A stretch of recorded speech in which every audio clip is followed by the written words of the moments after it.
Samantha Rascal, o mas kilala sa tawag na Singing Queen Sam, labis ang pasasalamat sa Itbulaga dahil sa pagtitiwalang ipinagkaloob nito sa kanya.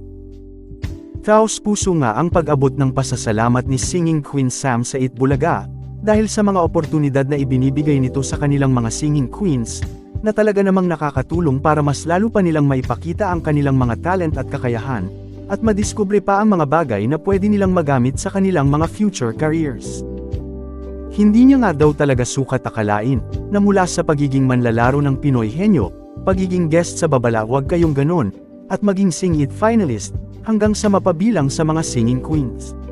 At ngayon ay kasama na siya sa mga nagbibigay ng kasiyahan sa mga dabarkads tuwing pananghalian.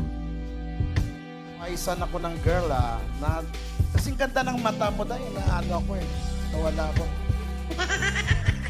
Ano? At nito nga lang, isa na naman sa mga pangarap ni Samantha ang naisakatuparan ng Itbulaga na labis niyang ipinagpapasalamat. Ito ay ang makita niya ang kanyang sarili na umaarte sa TV.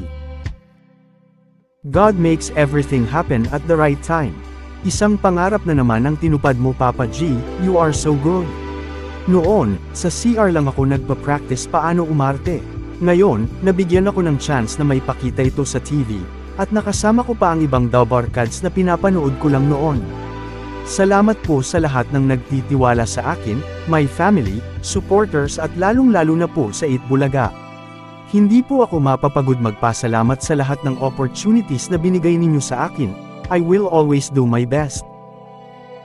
Lahat ng mga nangangarap dyan, huwag niyong kakalimutan na mangarap pataas ng pataas.